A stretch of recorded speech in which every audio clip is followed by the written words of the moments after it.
Buen día. El día de hoy entrevistaremos al doctor Mario Ceruti, profesor de la Facultad de Economía UNL.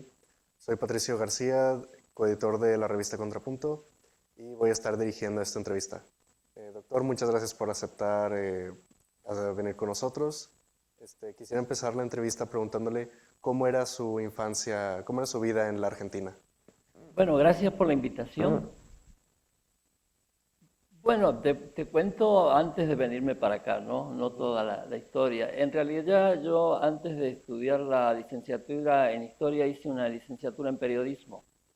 Así que mi vida cotidiana en los años previos a venirme a México fue prácticamente trabajando en medios, ¿no? Escritos, revistas, televisión, radio, etcétera, etcétera. Mientras hacía la licenciatura en historia, estaba trabajando en periodismo.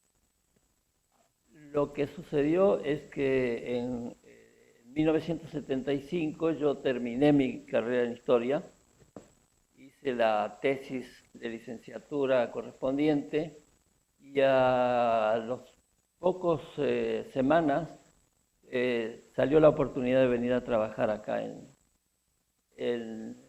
Monterrey. Se habían creado varios colegios en la Facultad de Filosofía y Letras, entre ellos el Colegio de Historia y también el Colegio de Sociología. Y realmente no tenían todavía egresados de manera profesional en historia, así que en cuestión de 2 semanas de cuando me llegó la información, viajé para acá en septiembre del 75 y desde entonces estoy en la universidad.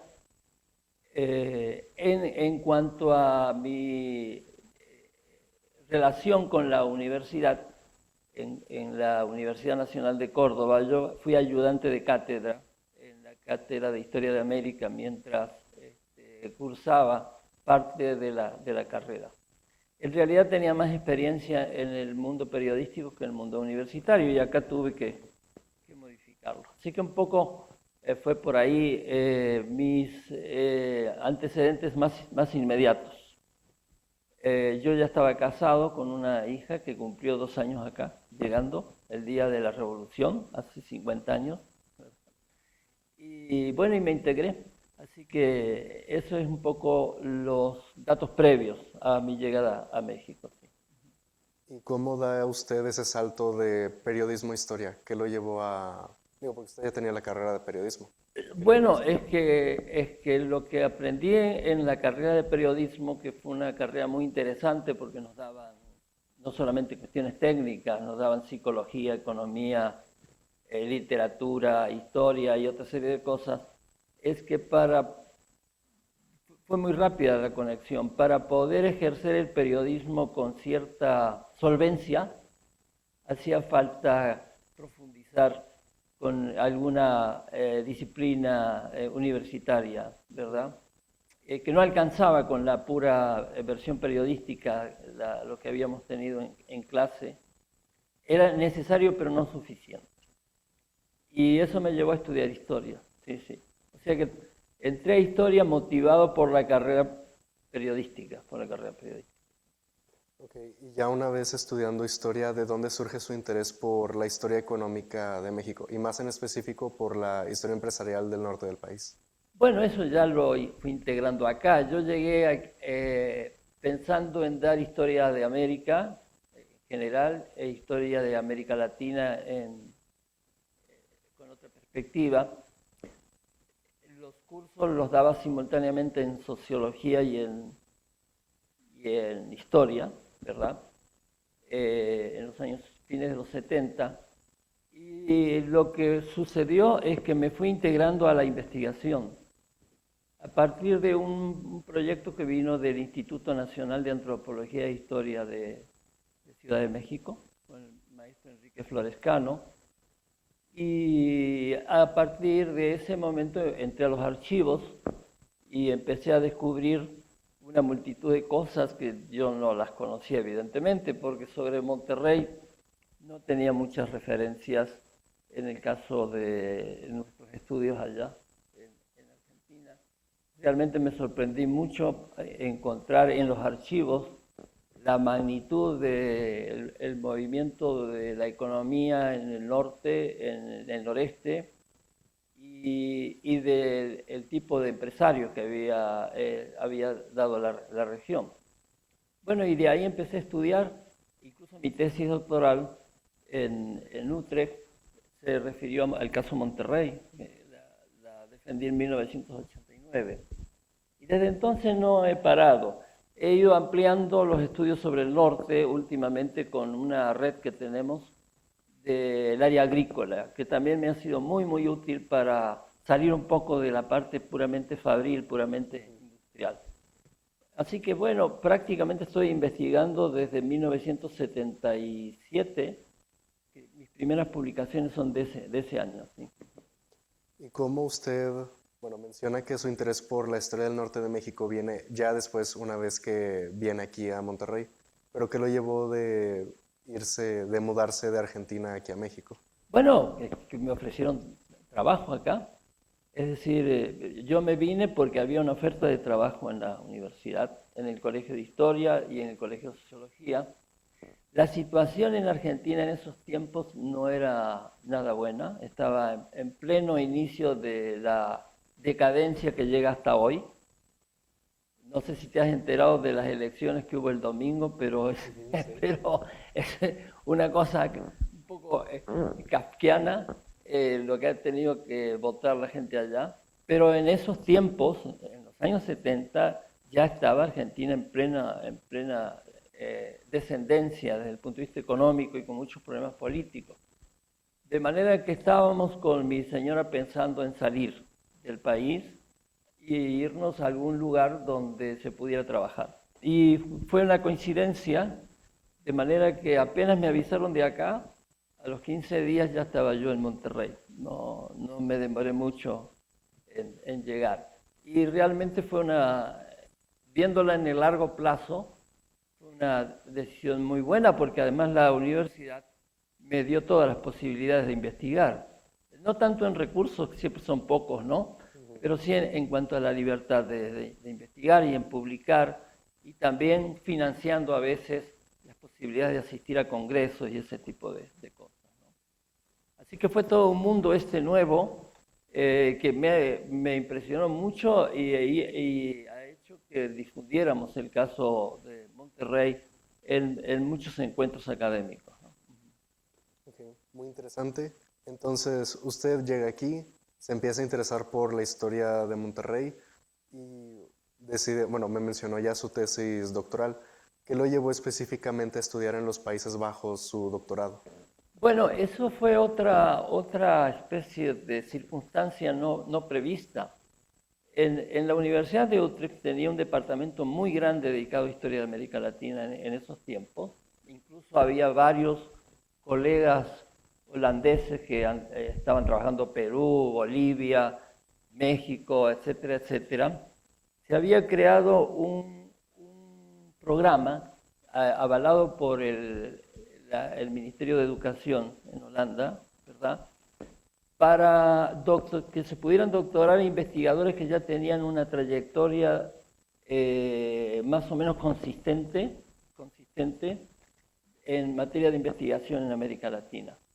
A ese programa me invitó un colega que conocía Monterrey, que estuvo en esta facultad varias veces, Meno Belinga. Ahí están sus libros en la biblioteca. Él me comentó, y el punto era, si yo presentaba,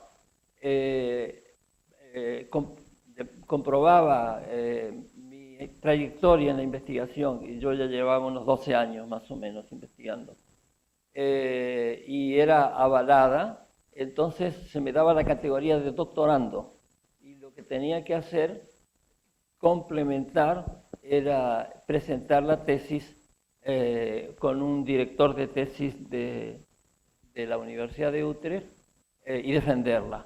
Entonces, es un programa que creo que fue uno de los primeros en América Latina que lo abordó, y ya para el año 87 yo estuve haciendo un sabático en Ámsterdam y luego para el año 89 ya pude defender la tesis en octubre del 89. O sea que fue otra combinación muy favorable de esas cosas que suceden en tu trayectoria académica y que de pronto te permiten dar un salto significativo, sobre todo porque estábamos en una época, fines de los 80 y principios de los 90, en que ya en muchas instituciones empezaban a pedir el doctorado como una necesidad en tu formación académica. ¿Sí? Ok, ahora ya lo conocemos usted, digamos, toda la parte de su vida personal, de qué lo llevó a estudiar lo que estudió y a enfocarse en los temas de historia del norte de México.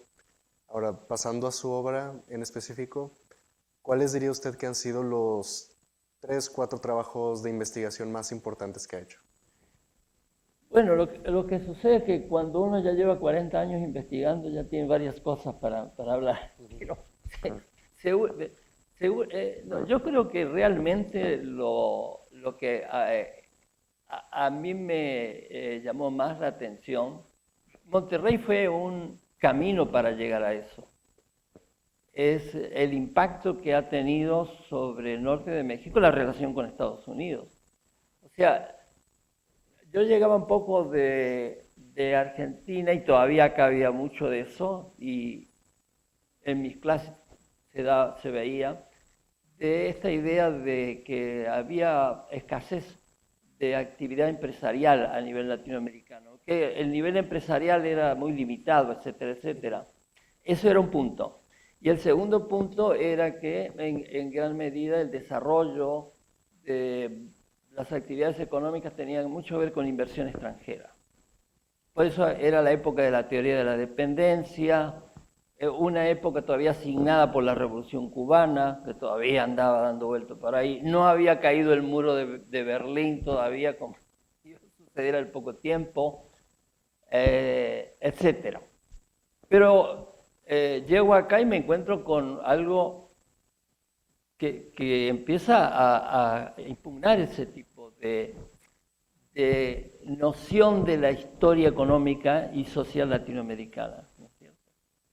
Y me encuentro con un caso que sería un poco lo contrario. Encuentro acá un empresariado que se forma a fines del siglo XIX, se forma en parte con grandes inversiones en la industria pesada, con grandes fundiciones, que tiene un poder de negociación con el Estado bastante fuerte, incluso ha tenido grandes controversias con el Estado en México, y que además está totalmente contento con las relaciones con Estados Unidos, no tiene ningún problema, no se siente tímido ni prejuicioso, ni a la defensiva, al contrario, la mayor parte de la época de formación del empresariado en Monterrey se da en gran medida por el contacto con Estados Unidos, ¿no? Hay muchas formas de contacto, muchas.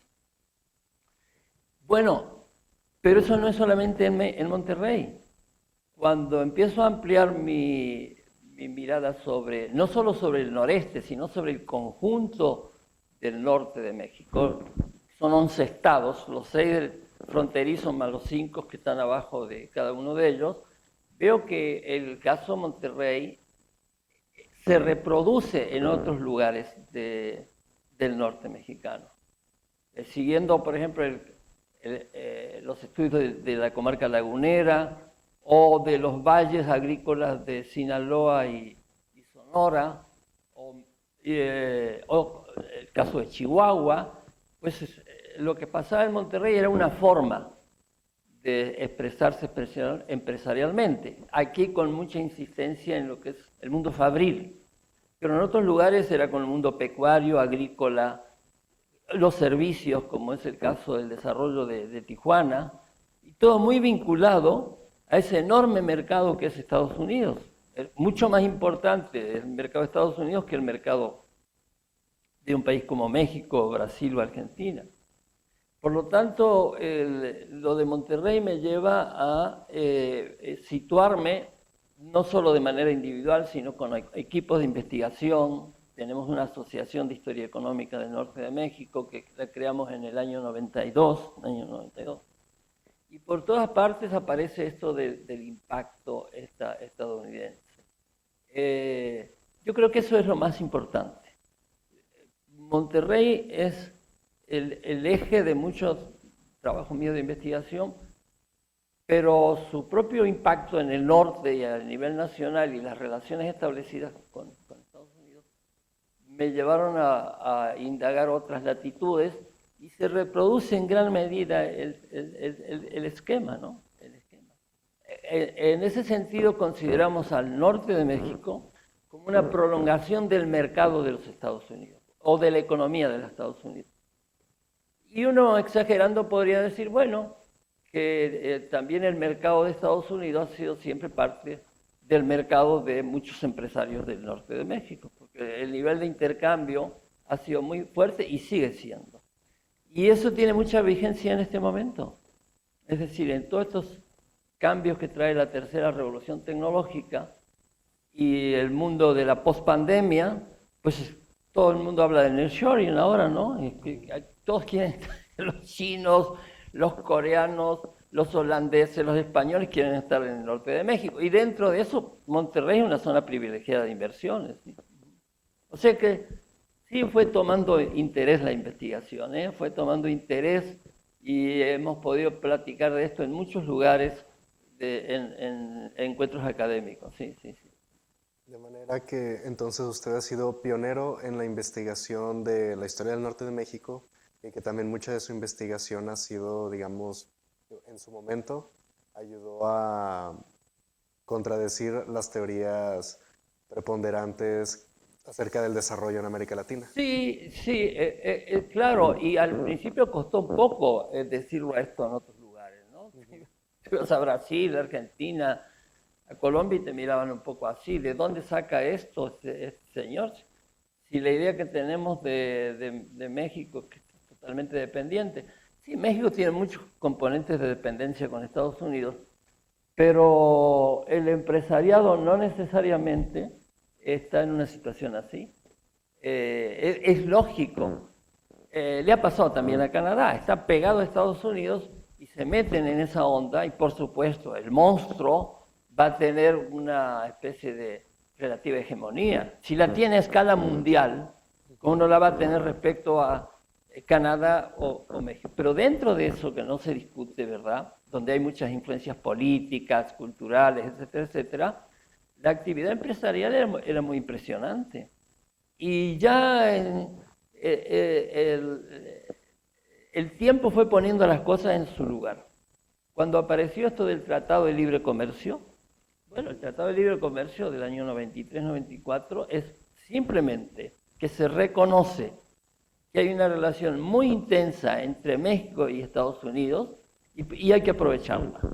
Porque si los coreanos y los japoneses, que están a miles de kilómetros, han entrado a ese mercado y lo están usufructuando, ¿por qué no lo va a hacer México? Lo tiene acá al lado, no tiene más que cruzar el río Bravo y ya está en el mercado.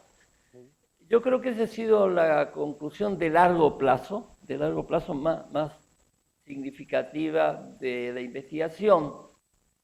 Y en mi caso es también haber tenido la posibilidad de tener un enfoque sobre el conjunto norteño, desde Tijuana a Matamoros y desde Ciudad Juárez hasta San Luis Potosí, una idea más general donde encajaba muy bien todo eso que te estoy comentando, sí.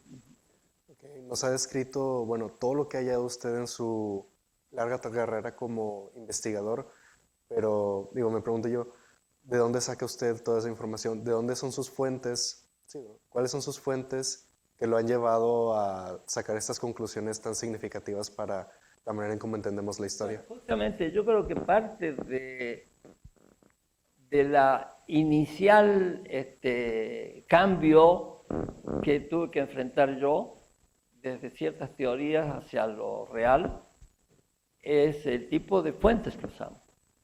Y las fuentes están en archivos y eso es un tipo de documentación que te lleva mucho tiempo trabajarlo, pero donde los actores específicos aparecen, ¿no?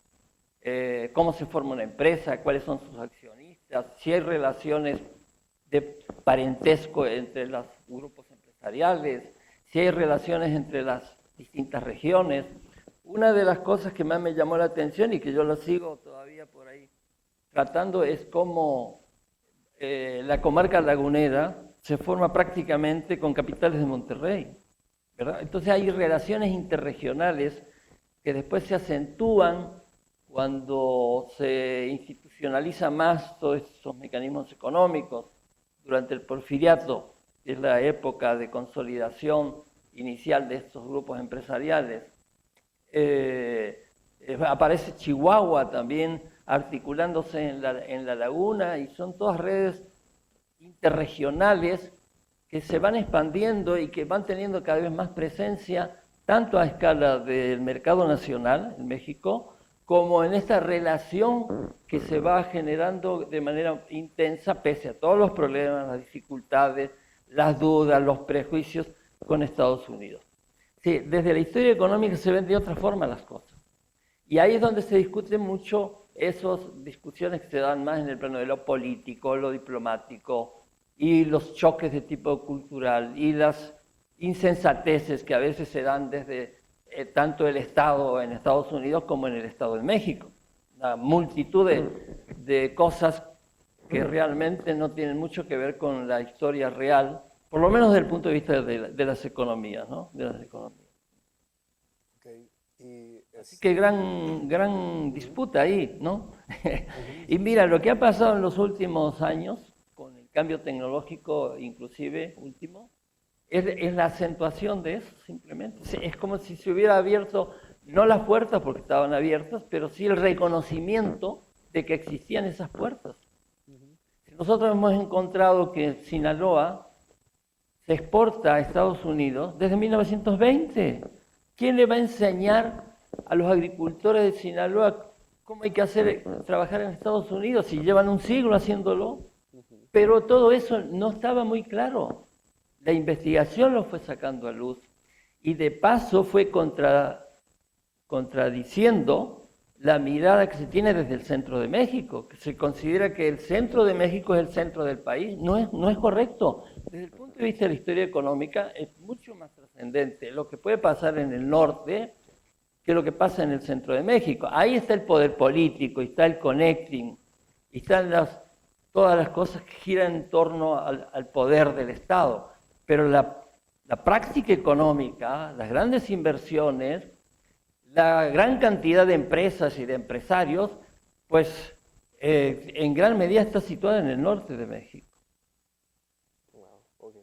Entonces, usted, pasando como a sus influencias, todo este trabajo de investigación que nos está describiendo, pues de algún lado, digamos, aparte de toda la fuente de archivo, pues ha de haber como otros historiadores que lo llevaron a investigar estos temas. ¿Podría mencionarnos tal vez algunos historiadores que lo hayan influenciado en su manera de investigar o de pensar? Y en general otros, no sé, pensadores. ¿Que me haya influido a mí? Sí, como sociólogos, antropólogos. Sí, yo más que una persona o algún autor, es toda una gran corriente de cambio en la historia económica y social de la Europa del Sur. Yo tuve la oportunidad de hacer 3 sabáticos en España, de los 5 que hice, 3 sabáticos en España, y sobre todo el primero de los años 80, donde conocí a autores que había leído ya sus trabajos. Fue muy importante. La historia económica y el mundo de la empresa adquirió en España una gran madurez. Y en los años 70 y principios de los 80, que es cuando yo me estaba formando, a la vez que investigaba me estaba formando, porque así es el proceso, ¿no? La investigación te va formando también, te va exigiendo. Entonces, y lo otro, España tenía una historia económica muy comparable a la de México, por sus problemas sociales, políticos, cuestiones de la tenencia de la tierra. Hay un conjunto de muchas regiones que tienen trayectorias diferentes, ¿no? Cataluña respecto al País Vasco, el País Vasco respecto a Andalucía, Andalucía respecto a Extremadura. Se parecían muchas cosas a México. Y ahí lo que yo encontré fue una multitud de trabajos ya realizados o en realización que me abrieron pautas de investigación. Sí, sí. Eso lo he reconocido incluso a veces en los encuentros académicos. Para mí la relación con la historia económica y social española fue muy importante, prolongable también a Italia y a otros países de la Europa del Sur, donde no se dio con tanta claridad esto de las revoluciones industriales, pero sí hay regiones, ¿verdad?, con un desarrollo mayor a otras dentro de un mismo país. En ese sentido, Cataluña, ¿verdad?, estaba mucho más avanzada que Andalucía, el País Vasco mucho más avanzado que Extremadura, que Castilla, cosa que también pasaba acá en México. Encontramos áreas de gran desarrollo y otras que iban muy por detrás y que sigue existiendo todavía esa diferencia. Por lo tanto, más que un autor que los hubo, como Jordi Nadal, el maestro Joseph Fontana y otros por ahí, etcétera, es muy grande la cantidad. Fue todo un marco de investigación, una tendencia que no solamente era muy rica, sino que encajaba mucho para hacer la comparación con el caso de México y muy especialmente con el caso de Monterrey o del noreste de México. Sí. Entonces, lo que le permitió a usted comprender mejor la historia económica de México, pues fue justamente estudios comparativos con el caso de España, Italia, el sur de Europa. Y eso es parte del método en historia. En historia, dentro de lo que son los componentes metodológicos para madurar de manera más adecuada, es la comparación, tanto entre regiones dentro de un mismo país, como también con regiones de otras latitudes. Sí, eso sucedió. Y yo creo que fue parte también de que se me aceptara después en Holanda, cuando presenté toda mi historia para ver si me daban la categoría de doctorando. En mi tesis doctoral ya hay mucha mención al caso español, al caso italiano, etcétera, etcétera. Bueno, volviendo a la historia económica de México, ¿qué autores o qué trabajos, qué libros le recomendaría usted digamos, a un estudiante que quisiera empezar a aprender de la historia económica de nuestro país? Pues que entre a la biblioteca, está tapada de autores muy vigentes en este momento, que los hemos usado en clase. Te cito algunos autores: Carlos Marichal, por ejemplo, del Colegio de México, Enrique Cárdenas. En realidad la historia económica de México de los últimos años se ha enriquecido muchísimo. Y ya no hay uno o dos autores con un manual, es todo un mundo de actividades. Y parte de eso también tiene mucho que ver los estudios regionales, que han cambiado la idea de la historia económica en México. Aunque todavía seguimos escuchando cosas extravagantes por ahí. Pero entonces sí en la biblioteca están todos, los más recientes y los de los años 70, los cuales hubo que discutirle un poco. Y dentro de eso, también los estudios de empresa y empresariales, que se han generalizado bastante desde los años 90, a partir de autores como Marichal, el propio Cárdenas, y una lista muy larga, ¿no? Tenemos grandes autores en el área agrícola como Luis Aboites, del Colegio de México, o tenemos autores regionales de mucha importancia, como los que encontramos ahora en Sinaloa, que se ha estudiado muchísimo la cuestión del crédito. En fin, hay para divertirse, hay para divertirse. Como me pasó a mí con España, no es tanto un autor, son como corrientes, olas de investigación que te encausan, Bueno, y durante toda esta entrevista usted ha mencionado muchas de sus labores académicas. Ha mencionado, no, pues que las conferencias, que los años sabáticos en los que usted se dedica a la investigación, también su trabajo como profesor y fundador en varios colegios. Y uno de sus puestos, creo yo, más destacados son bueno, que usted es miembro de número de la Academia Mexicana de Historia. ¿Qué nos podría contar de su labor en esta institución? Bueno, mi relación con la Academia Mexicana de la Historia, que se fundó en 1919, es bastante reciente. Yo me he incorporado hace unos 3 o 4 años y me he encontrado con una institución que ha cambiado también drásticamente. De ser una institución muy cerrada, en otros tiempos, ahora se ha abierto muchísimo, porque la han ido dirigiendo colegas que están en este mundo de vanguardia, que te digo, no solamente en historia económica, sino en distintos aspectos de la historia.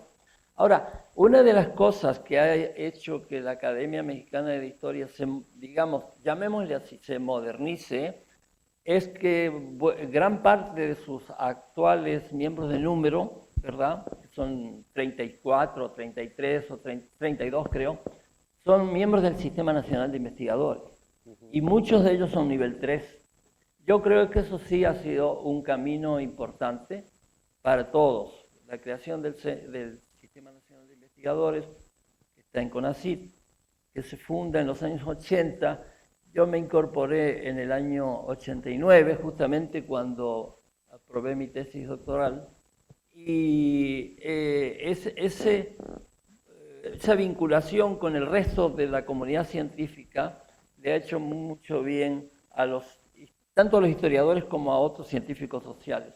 Ahora, en el caso de la academia, buena parte de la Academia de la Historia ahora está nutrida de esos investigadores, algunos ya de bastante edad, o también como corresponsales en los estados, o también como miembros, como el caso de Carlos Marichal, que te señalaba recién, que son incorporados como honoríficos. Entonces, hay un ambiente muy interesante en la Academia de la Historia, y a mí me ha tocado ser uno de los 8 o 9 miembros de fuera de la zona central, que muy concentrado está eso, y me pude incorporar hace 3 o 4 años como miembro de número, que sería el estatus mayor que hay dentro de la academia. Hay miembros de número, después hay corresponsales, hay honoríficos, hay otros que son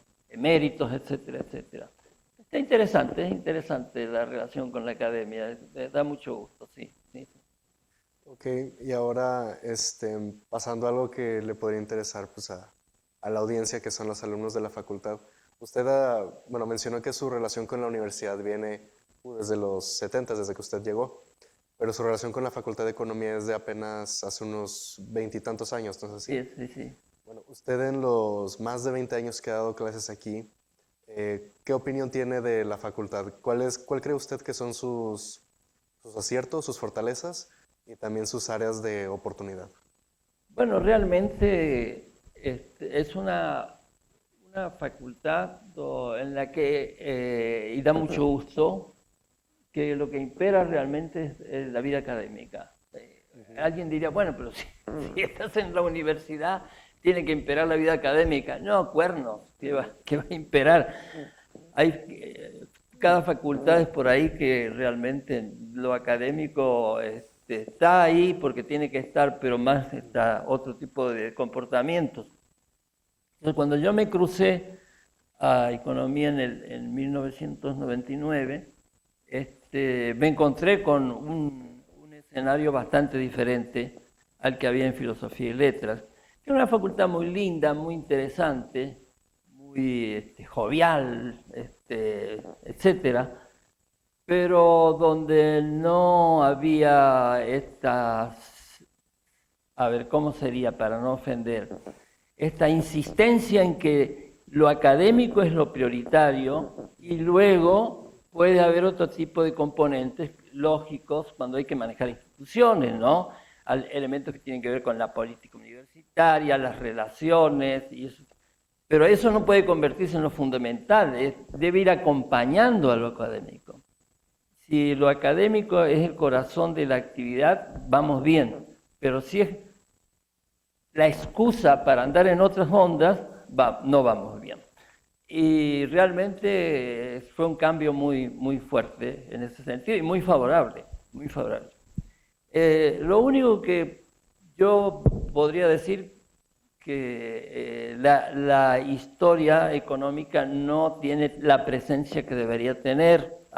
Yo recuerdo que al principio había dos historias económicas, una general y otra de México. La de México la pasaron como optativa en algún momento y no me parece que eso sea algo que convenga a la formación de un economista. Pero son matices, ¿no? Son matices porque esta facultad también concentra mucho la idea de darle habilidades a los egresados para que puedan operar en el mundo real. Y bueno, si solamente sabes historia, no vas a convencer a un banquero que quiere llevarte a dirigir una institución en algún lugar de la República. Pero eso viene a ser un complemento. Lo más importante es lo anterior. Una facultad donde lo académico predomina, donde la gente en general es muy seria, me estoy refiriendo a los profesores, donde no hay conflictos extraacadémicos, ¿verdad?, que paralicen la actividad. Ha sido muy favorable y yo he tenido todas las libertades del mundo acá. Sí, también para trabajar. Sí, no me puedo quejar y estoy muy agradecido que me recibieran acá.